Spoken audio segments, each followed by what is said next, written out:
माझ्या ज्या व्हिडिओमध्ये जे कन्फ्युजन झालं होतं 21 जानेवारी 2026 रोजी मुंबईमध्ये धनगर समाजाच्या आरक्षणाच्या लढाईमध्ये तिथं धनगर बांधवांमध्ये आणि पोलिसांमध्ये थोडी बाचाबाची होऊ लागली। त्यावेळेस बाचाबाची आशो भाऊ ये ना तुम्ही बाचाबाची ये भाऊ ये आर्य ना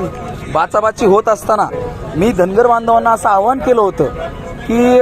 तुमचा जो अनपडपणा आहे तो माळारानात दाखवा आणि तुम्ही इथल्या पोलीस प्रशासनासोबत किंवा सामान्य नागरिकांसोबत कुठल्याही प्रकारची बाचाबाची करू नका असं मी आवाहन केलं होतं। पण त्याचा एक अपभ्रंश असा झाला की तो व्हिडिओ 21 जानेवारीला काढला होता 2026, पण आज जुलै 2026 म्हणजे 5 ते 6 महिन्यानंतर तो व्हिडिओ विनाकारण व्हायरल करून एक षडयंत्र करण्यात आलं। आणि गंगाखेडमध्ये स्थानिक लेवलला जे बौद्ध बांधव मला ओळखते चांगल्या प्रकारे, त्यांना माहिती आहे की नसानसात माझ्या बाबासाहेब दडलेले आहेत आणि डॉक्टर बाबासाहेब आंबेडकरांचं नाव माझ्या प्रत्येक वेळा माझ्या जिभेवर असतं। आता हा अशोक भाऊ आहे, माझ्या गल्लीमध्ये आम्ही लहानाचे मोठे झालेलो आहोत, त्यांना माझ्यावर भरोसा एवढा आहे की बरेच बांधव आहेत बौद्ध बांधव आहेत त्यांना मला भरोसा आहे की माझ्यावर की हा महेश बेडकर असा शब्द बोलणार नाही। पण इथं षडयंत्र करून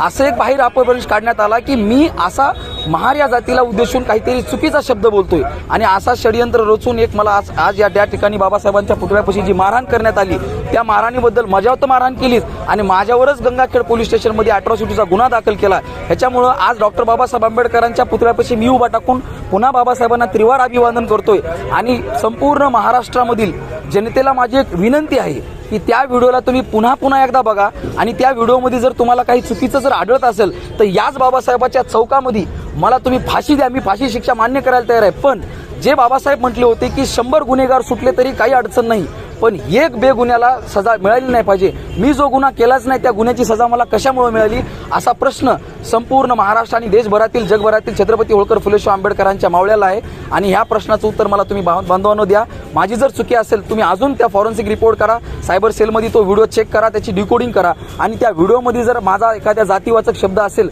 तर त्या शब्दाबद्दल मला तुम्ही याच चौकामध्ये फाशी शिक्षा द्या, मी ती शिक्षा मान्य करायला तयार आहे। जय भीम, जय शिवराय, जय